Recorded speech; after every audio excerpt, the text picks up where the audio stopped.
Hello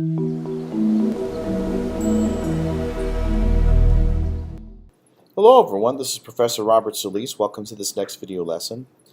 We're going to continue talking about using if statements, and maybe we'll put a try block within our code so that we make sure that the user is in fact entering correct data.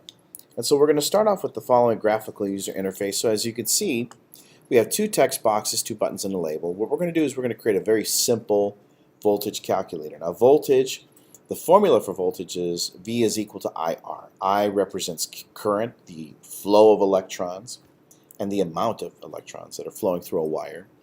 And then R, which is the resistance, is how much you are resisting the flow of those electrons, and that's given in ohms. Current is given in milliamps. I have a quit button, and I also have a calculate button.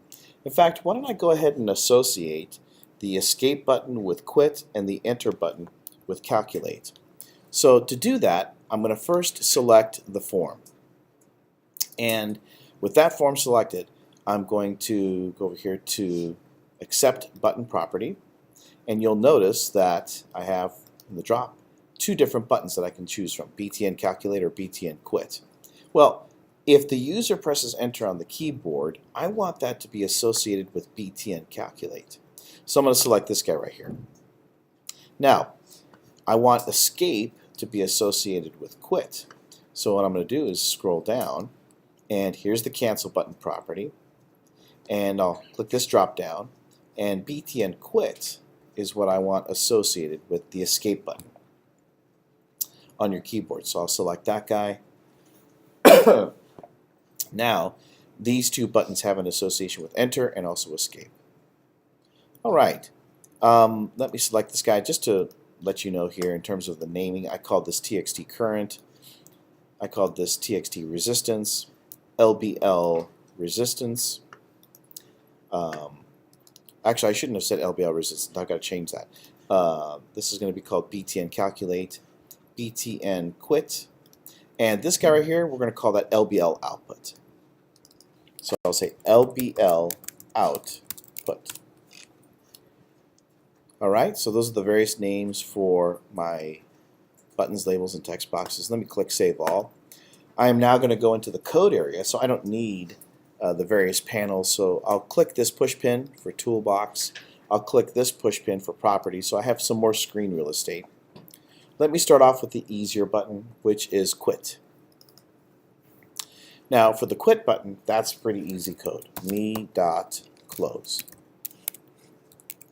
Don't forget the open and close parentheses. So that's going to terminate your program, giving up the memory to the Windows operating system to give to another application. Let me go back over here to the design panel, and now I'm ready to click this button over here, or to double click it, to enter the code for the calculation of our voltage calculator. So I'll double click. Alright, now here I'm going to type in some comments first, like declarations, get user input, calculation, and finally output. Now in terms of declarations, you have to ask yourself, what is it that the user is going to give to you, and what is it that you are going to give back to the user? So the best way to answer that question is to go back over here to design and ask yourself, what does the user have to give to you? Well, they definitely have to give you the current, and they definitely have to give you the resistance. So those are two things the user must give to you. So dim current as, we'll make this a double, and the same thing for the resistance.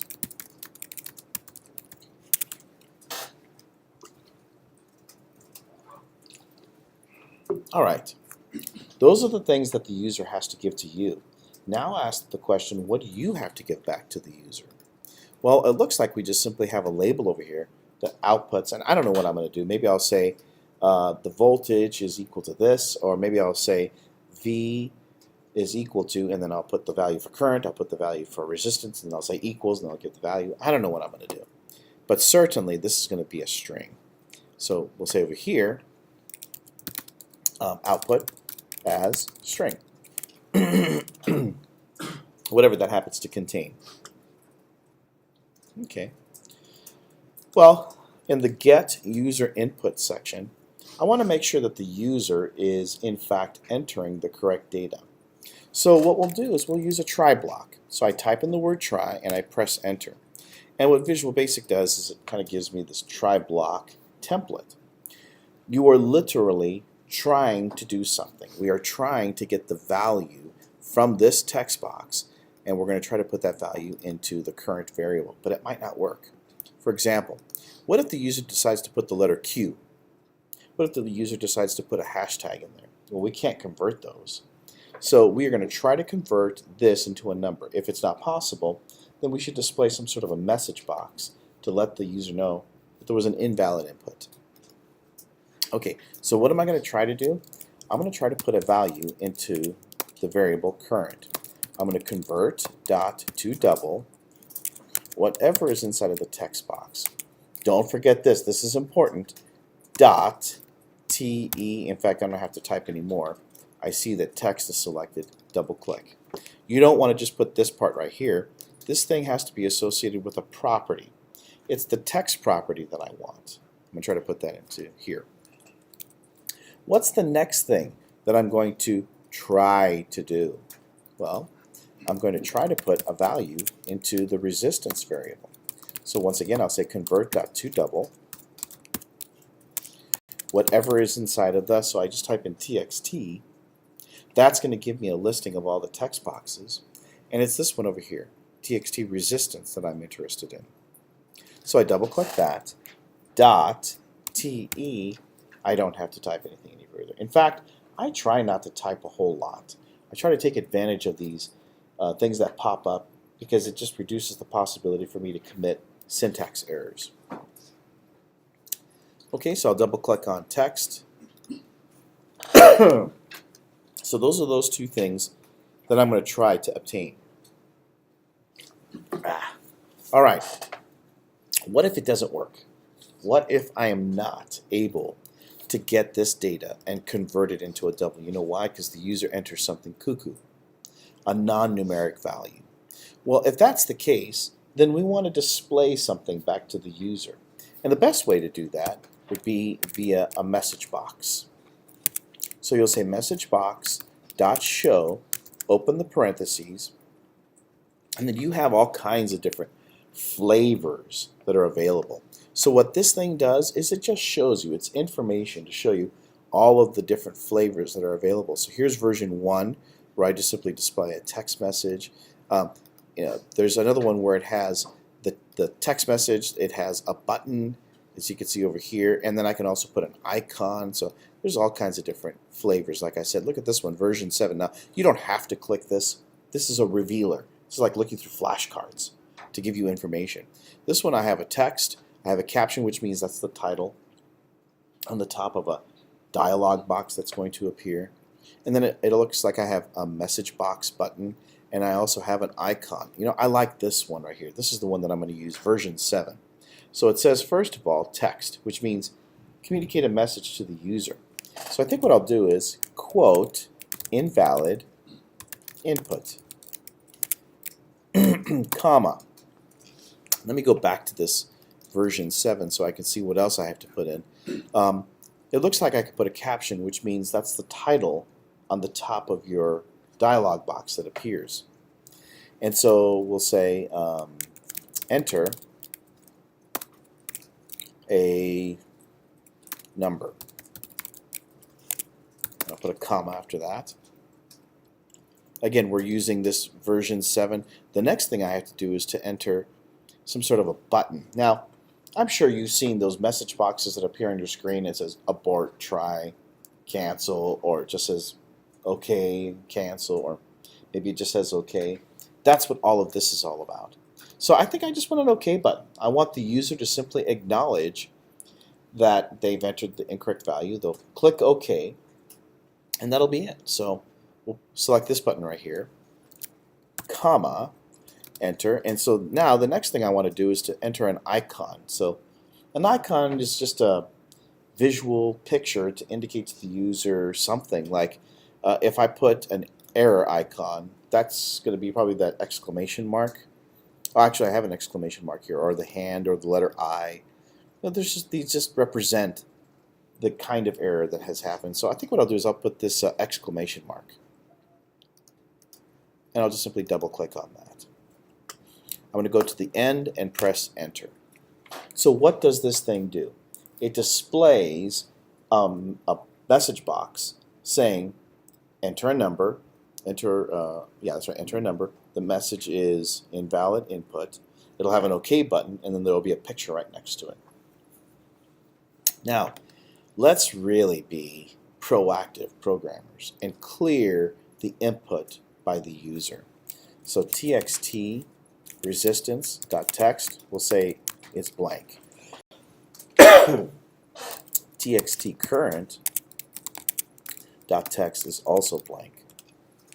That way, whatever the user input was before, I've just cleared it.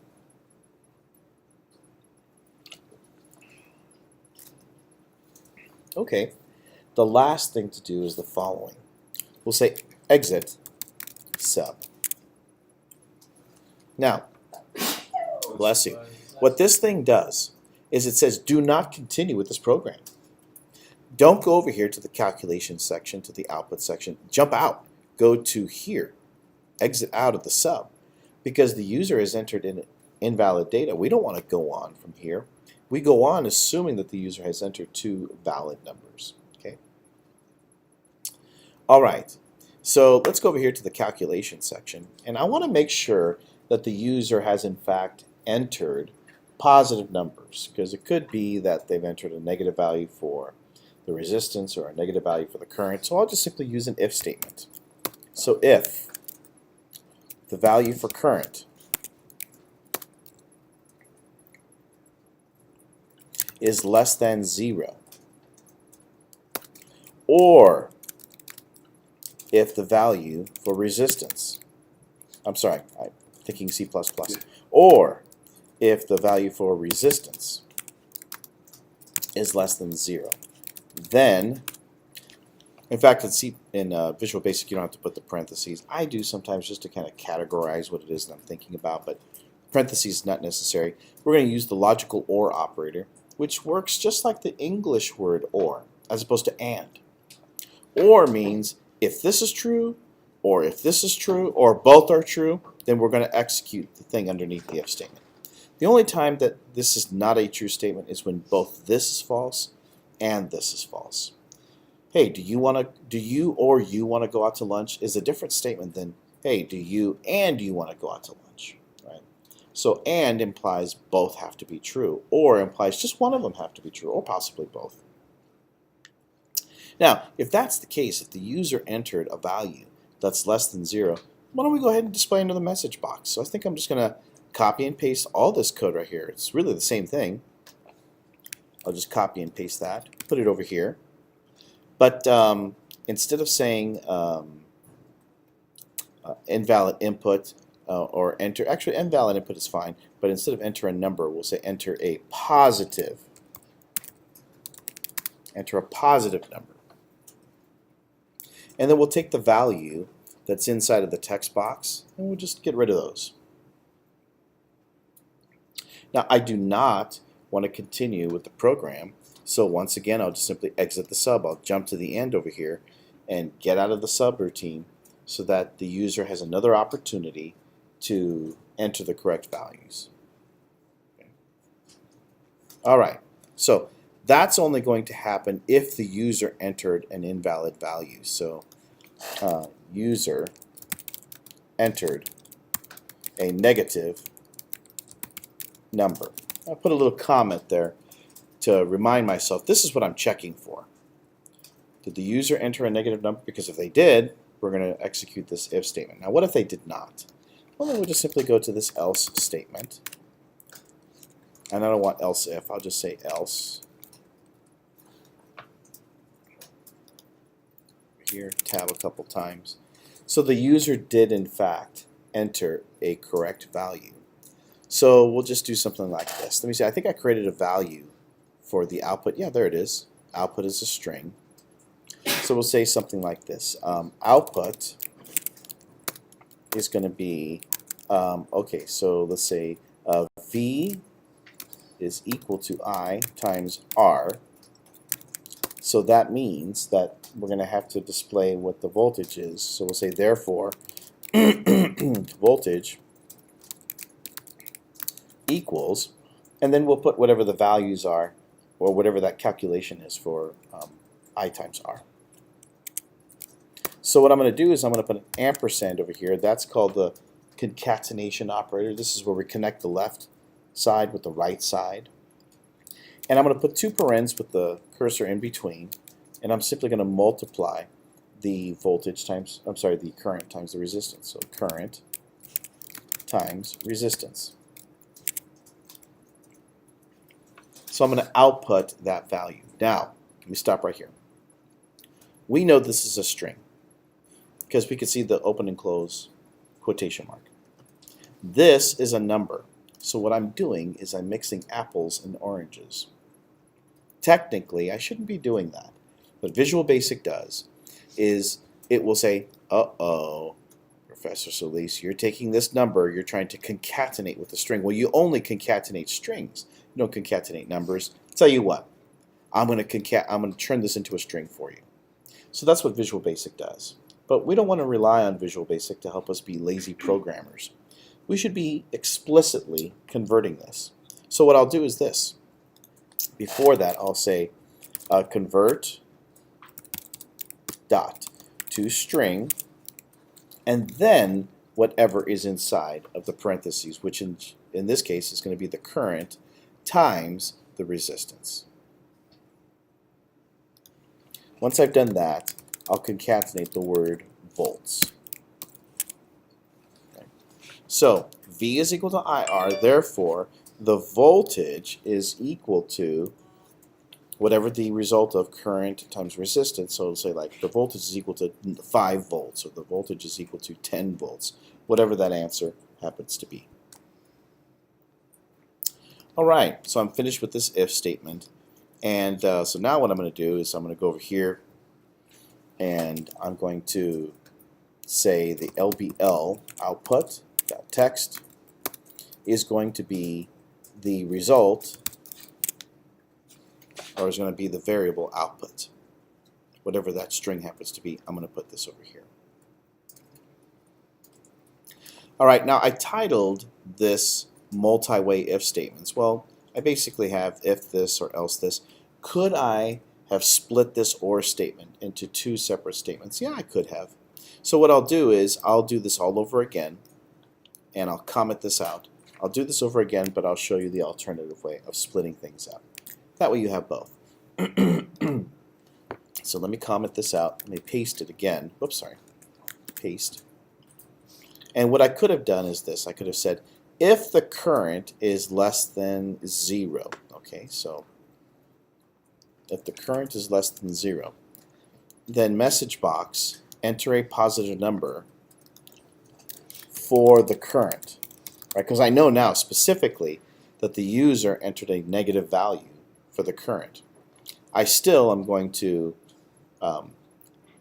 erase the content entered for these two text boxes. I exited out of the sub. What I could have done is this. Else if the resistance is less than 0, then, so the user again entered a negative number, but this time for the resistance. I think I'll just simply copy and paste all this and put it over here, and I've got to change this message. Enter a positive number for the resistance. And then I'll clear the text box. I'll clear the text box. Boy, this is truly redundant, isn't it? Look at that. This code is identical to this code. It seems like there's a lot of redundancy. When we talk about functions, we're going to get rid of that redundancy. Anytime you see code over here and code over here that looks identically the same, you could create a separate function that says, hey, execute this code and then come back after you've executed that code. And we're going to be talking about that pretty soon. Right now, I will allow the redundancy of the code. So I'm just trying to solve this problem. The problem is the user entered a number that's negative. So we call this a multi-way if statement. It's either this or this or this. If the current is less than 0, we tell the user, A, invalid input. If the resistance is less than 0, same thing, invalid input. If both of those are false, that means that the user has entered the correct values. They have a positive value for the current, a positive value for the resistance. So then we solve for that output, and then we take that and send it to the output string. I think I'm done. So I'm going to click Save All, and then I'm going to start the program. Let's see what happens.